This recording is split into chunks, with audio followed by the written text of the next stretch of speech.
Alright guys, so what's going on? We're back with a little update on the KDX build. As you can see, we got the old foot pegs swapped out for some much wider pegs. These are supposedly billet aluminum. The only issue I had with these is I had to grind down this back portion so it'd fit in there instead of being on an angle, because how they come, they're a little too wide in the back where the pin goes through. So I had to grind down like half an inch because they were sitting like this instead of like this.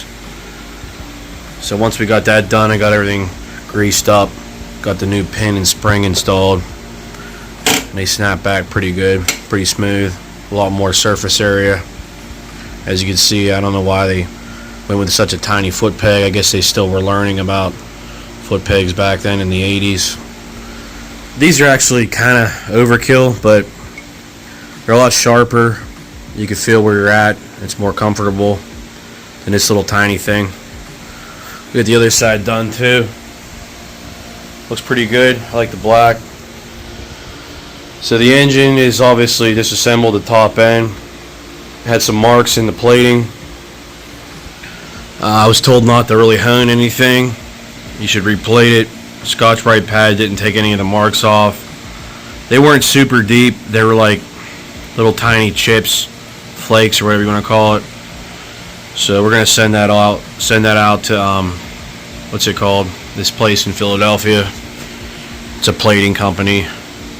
Seal something, Power Seal, I think is what it's called. So we got that boxed up in there. I got a brand new piston I'm gonna stick in the box. They're gonna match it to the C-size cylinder. And it should be brand new once we get it back from them. It could take them a couple weeks, I think, to get it plated and cleaned up and all that. So, also, we got the power valve taken apart, cleaned up, stuck this in my drill, sanded it down with some Scotch-Brite pad. Came out pretty good, I think. A little bit of carbon on the inside, but these were actually free moving. They weren't froze up in the motor. They were actually working. And got the gears cleaned out pretty good. A little bit of carbon still, but nothing too bad. These kick in at about 6,000 RPM, so if you have that plate off, the one side, I think it's this one, you can actually see this rod go in and out at 6,000 RPM to confirm that it works instead of taking the whole thing apart. You get the head here. It needs some paint. Other than that, it's pretty clean. Gasket area is all prepped. I cleaned it off as good as I could. I don't know if these little tiny, not really anything to worry about. But yeah, the head's been pretty good shape, not much to say about it. A little bit of paint will fix that up. And we got everything else pretty much sitting over here, the plastics. I kind of want to paint these like Kawasaki green and then get new white vinyls to put over the number plate section. The seat's in pretty good shape. Like I said, there's only two little tiny rips in it. And then we also got this bag cleaned up pretty good. I don't know what this stain is. I tried to get this stain off, but it's in alright shape. It's not the best. I got it for a really good deal on eBay for like 30 bucks, I think. Free shipping. And it's not bad. I kind of wanted to put the OEM tool bag on the back fender, which we're going to mount up here. We're going to drill 4 holes, line everything up, mount that on there. But yeah, you can see this plastic's super faded. That's how it's supposed to look right there. Kind of want to paint everything, but I got to find the right paint that actually matches. It's like this, I guess. You can see the fender. It's like sort of transitions from faded to the old look it had. Yeah, everything else is pretty intact, ready to go. Just gotta do a little bit more cleaning and painting.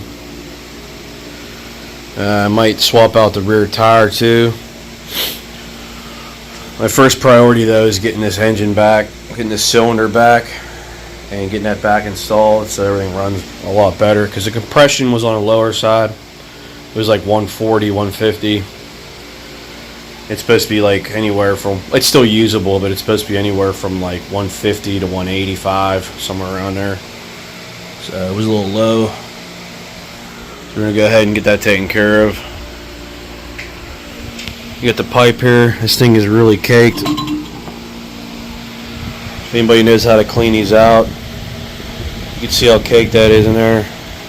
Pretty bad. There's like a ½ inch of crap in there. But it's too cold to paint this thing. It could use a nice coat of high temp paint. But like I said, it's like 20 degrees here. It's been cold all freaking week. Nowhere to paint this thing. So that'll have to wait. So that's a little update build. We got the headlight and we got the taillight wired in, sorry. Got that done like a week ago.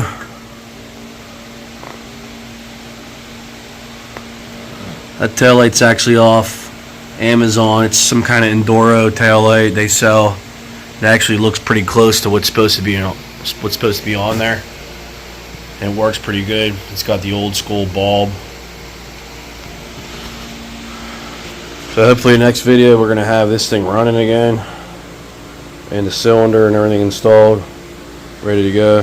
Thanks for watching. Alright, so we've got the piston. It showed up today. We got the rings. We got the piston pin. We got the top end gasket kit.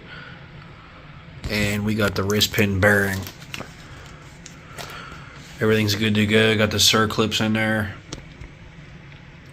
Brand new piston from Pro X, made in Japan. Japanese rings as well. Just gotta throw it in the box and ship it out with the cylinder, and they'll send it back all freshly replated, ready to go and matched to the spec.